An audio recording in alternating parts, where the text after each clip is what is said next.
देश और दुनिया से जुड़ी हर छोटी बड़ी खबरों की जानकारी के लिए हमारे चैनल को आप लाइक करें, शेयर करें, सब्सक्राइब करें और खबरों के अपडेट के लिए नोटिफिकेशन बेल को जरूर दबाएं। बंगाल की खाड़ी में उठे सुपर साइक्लोन एम्फन उड़ीसा तट के करीब पहुंच गया है। जानकारी के मुताबिक राज्य के कई इलाकों में बारिश शुरू हो गई है। राज्य सरकार ने चक्रवात से प्रभावित होने वाले इलाकों को खाली कराने का काम तेज कर दिया है। उड़ीसा के पुरी, केंद्रपाड़ा, जगतसिंहपुर और खुर्दा जिलों के कई क्षेत्रों में हल्की बारिश देखी गई है। वर्षा और हवा की गति धीरे धीरे बढ़ने की संभावना है। इधर आईएमडी के महानिदेशक मृत्युंजय महापात्रा ने कहा है कि सुपर साइक्लोन धीरे धीरे कमजोर हो रहा है और इसका प्रभाव उड़ीसा पर बहुत गंभीर होने की संभावना नहीं है। हालांकि जगतसिंहपुर, केंद्रपाड़ा, भद्रक और बालासोर जैसे तटीय जिलों में मंगलवार शाम से तेज हवाओं के साथ भारी बारिश होने की संभावना है। इससे पहले दोपहर में भारतीय मौसम विभाग ने बताया कि सुपर साइक्लोन एम्फन बुधवार को दोपहर या शाम तक सुंदरबन के नजदीक पश्चिम बंगाल के दीघा और बांग्लादेश के हटिया द्वीप समूह से टकराएगा।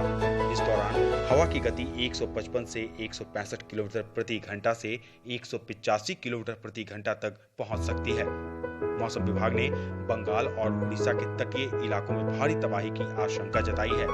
विभाग के अनुसार इस दौरान कच्चे घरों, पुराने पक्के घरों, बिजली व टेलीफोन के खंभों और नारियल के पेड़ों को भी गंभीर क्षति पहुंच सकती है। इसके अलावा कई स्थानों पर रेल और सड़क मार्ग भी प्रभावित होने के आसार हैं।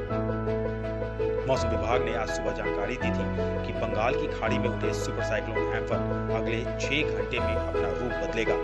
इस दौरान उसके कमजोर होने की संभावना है।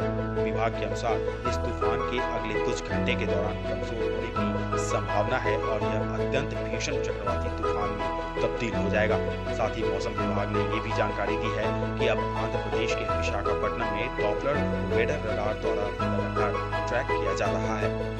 बंगाल की खाड़ी में उठा साल 2020 का पहला चक्रवात एम्फन सुपर साइक्लोन में तब्दील हो गया है। मौसम की जानकारी देने वाली वेबसाइट के अनुसार पिछले 20 साल में बंगाल की खाड़ी में उठने वाले चक्रवाती तूफान में ये तूफान सबसे भीषण चक्रवात है।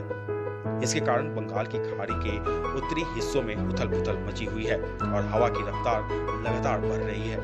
इसके साथ समुद्र में 275 किलोमीटर प्रति घंटे की रफ्तार से हवाएं चल रही हैं। सुपर साइक्लोन एम्फन के मद्देनजर बांग्लादेश अपने तटीय इलाकों से लोगों को मंगलवार दोपहर से हटाना शुरू कर देगा। खबरों के मुताबिक बांग्लादेश के आपदा प्रबंधन और राहत सचिव शाह कमल ने भी कहा है कि मंगलवार आधी रात से बुधवार शाम के बीच इस चक्रवात के बांग्लादेश पहुंचने की आशंका है। पश्चिम बंगाल के ईस्ट मिदनापुर में ताजपुर में रहने वाले लोगों ने चक्रवात के मद्देनजर समुद्र के किनारे अस्थायी फेंसिंग की है। सुपर साइक्लोन एम्फन के मद्देनजर भारतीय मौसम विभाग ने 30 मई तक पश्चिम बंगाल और उड़ीसा में मछली पकड़ने की सभी गतिविधियों को निलंबित करने की चेतावनी जारी की है। उड़ीसा के भद्रक उन 6 जिलों में शामिल है जो चक्रवात से प्रभावित हो सकते हैं।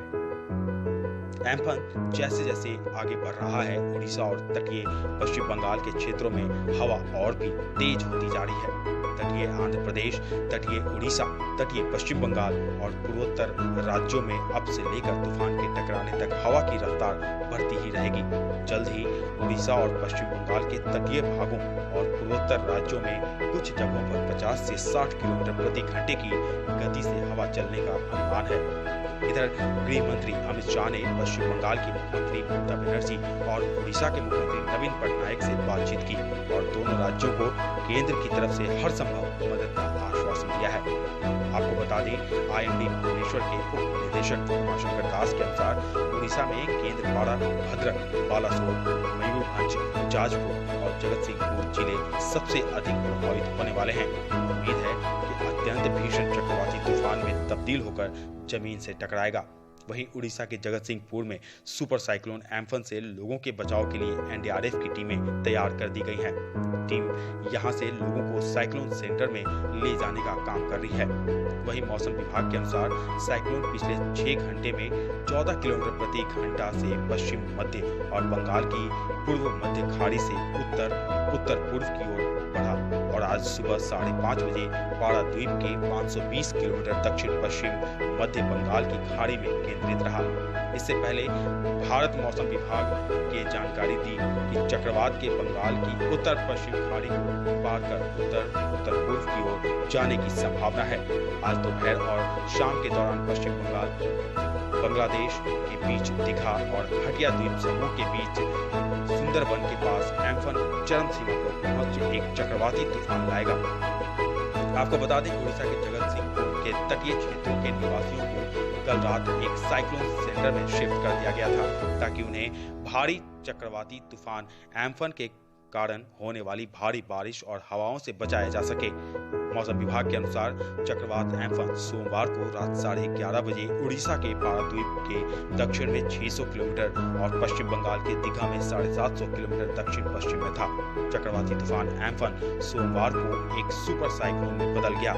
बंगाल की खाड़ी में उत्पन्न किसी चक्रवाती तूफान के सुपर साइक्लोन में बदलने की ये दूसरी घटना है।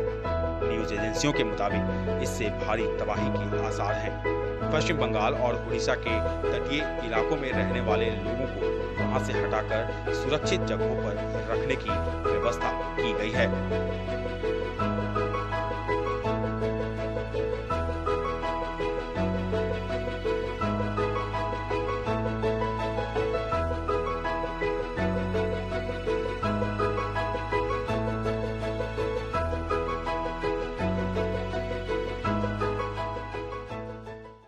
Now lies over West Central Bay of Bengal, and it is expected to get weakened in next 6 hours. It is moving at a speed of 14 km per hour since last 6 hours, and it is expected to make landfall between Hatia Island of Bangladesh and West Digha of West Bengal, and the nearest location is over the Sundarban. The region is around Sundarban, and we are expecting Odisha will get affected, particularly north coastal Odisha, from tomorrow after Odisha, because of when the cyclone is passing along Odisha coast, the nearest the coastal belts, that is Bhadrak, Baleshwar, Jajpur, Mayurbhanj, Kendrapada, Jagatsinghpur, these are the districts which will get most affected. Because of that, we have issued red warning particularly for wind, and we are expecting wind will prevail around 100 to 110, gusting up to 125 km per hour, and during landfall time wind speed will be around 155 to 165, gusting up to 180 km per hour over the Sundarban belt. And in next 6 hours, since it's going to weaken and it will become an extremely severe cyclone storm, after it is reaching the North Bay of Bengal, it will get more weakened because the thermal energy is reducing.